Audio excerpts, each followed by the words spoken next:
લેખનમ એટલે કે લેખન કાર્યના અહીં આપણે વિશેષ પ્રશ્નોત્તર જોઈએ. કેવી રીતે પ્રશ્નો પૂછાઈ શકે છે અને કેવી રીતે આપણે તેના જવાબ લખવાના છે તે આપણે અહીં અભ્યાસ કરીશું. આ પાઠમાં આવતા વિવિધ જે મુદ્દાઓ છે એની ચર્ચા આપણે કરી લીધી છે.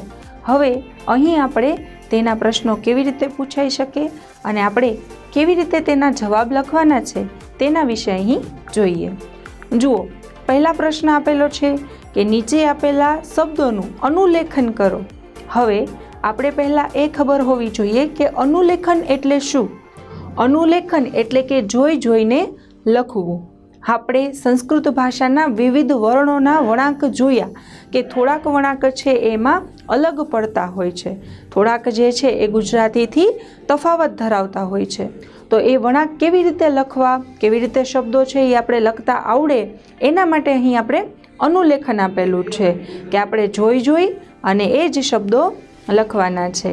જુઓ, અહીંયા સંચિકા આપેલું છે, એ જ સંચિકા આપણે જોઈ અને એવી જ રીતે લખવાનું છે જેનાથી આપણે એ ખબર પડશે કે વર્ણો કેમ લખાય છે. અહીંયા સંચિકા પહેલાં જે વર્ણ જોડાયેલો છે એ અનુનાસિક વર્ણ છે જે અડધો ચ સાથે જોડાયેલો છે. બીજું આપણે જોઈએ સંખ્યા. અમુક શબ્દો સંસ્કૃત ભાષામાં અલગ પ્રકારના આવે છે, જેમ કે અનુનાસિક વર્ણ છે અંગ, જંગ, એ બંને છે એ થોડાક અલગ પ્રકારના છે. સંખ્યા, તો આ સંખ્યા આવી રીતે લખાશે. જે ડ જેવો શબ્દ દેખાય છે એ ખરેખર ડ નથી, તે અંગ છે. ડની જેમ લખી અને વચ્ચે બિંદુ મૂકવામાં આવે છે, એને કહેવાય છે સંખ્યા. વસ્ત્રમ એટલે કે વસ્ત્રમ, તો લખવાનું છે આપણે જોઈને જ, એને કહેવાય અનુલેખન. ત્યાર પછી છે મંડુકહ. તો મંડુકહ જોઈને એવી જ રીતે જે રસવઈ આપેલું છે તે રસવઈ કરવાનું. જે બે ટપકા આપેલા છે જેને વિસર્ગ કહેવાય છે સંસ્કૃત ભાષામાં, તો એ વિસર્ગને પણ આપણે એવી જ રીતે લખવાનું છે. ત્યાર પછીની સૂચના આપેલી છે કે નીચેના પ્રશ્નોના જવાબ એક વાક્યમાં ગુજરાતીમાં લખો.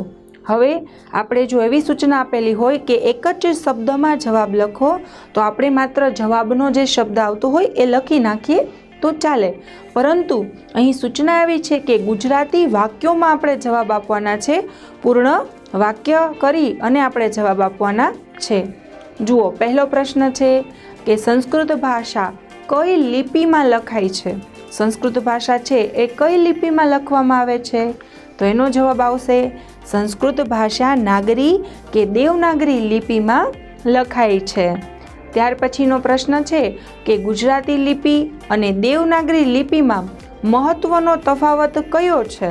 કયો એવો તફાવત છે કે જે દેવનાગરી અને નાગરી લિપિમાં હોય છે, તો અહીં જવાબ આવશે કે ગુજરાતી લિપિમાં જે મૂળાક્ષરો હોય છે એટલે કે ક, ખ, ગ વગેરે, એની ઉપર શિરોરેખા હોતી નથી.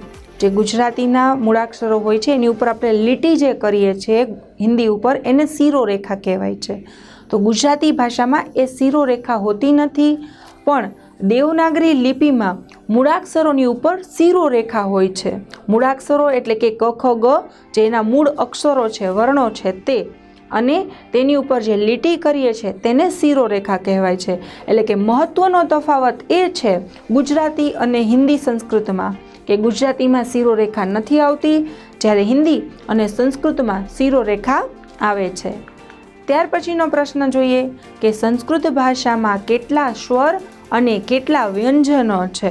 સંસ્કૃત ભાષા છે એમાં સ્વરની સંખ્યા કેટલી છે અને વ્યંજનની સંખ્યા કેટલી છે, તો અહીં જવાબ આવશે કે સંસ્કૃત ભાષામાં 13 સ્વર છે અને 33 વ્યંજનો છે.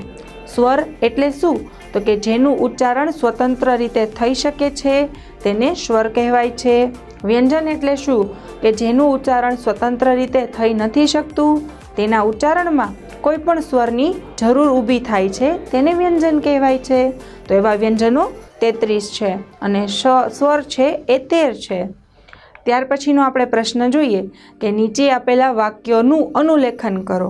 હવે આપણે જે પહેલો પ્રશ્ન જોયો તેમાં હતું કે શબ્દોનું અનુલેખન કરો, એટલે કે છૂટા છૂટા એક જ શબ્દો આપેલા હતા, તે આપણે જોઈને લખવાના હતા.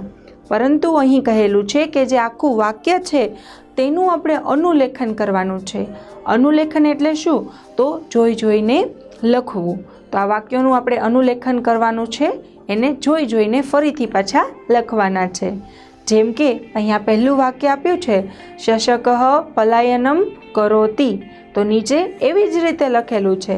જુઓ, ઉપરના વાક્યમાં વિસર્ગ આપેલા હોય તો એ આપણે કરવાના છે, રસ્વઈ હોય તો રસ્વઈ કરવાનું છે, દીર્ઘઈ હોય તો દીર્ઘઈ કરવાનું છે. એ બાબતનું આપણે અનુલેખન કરતા સમયે ધ્યાન રાખવાનું છે કે રસ્વઈ કરેલ હોય એની જગ્યાએ આપણે દીર્ઘઈ ન કરી નાખીએ, વિસર્ગ કરેલા હોય એને આપણે ભૂલી ન જઈએ. એટલે અહીંયા આવશે શશકઃ પલાયનમ કરોતિ. બીજો પ્રશ્ન આપેલો છે શારદાએ નમઃ.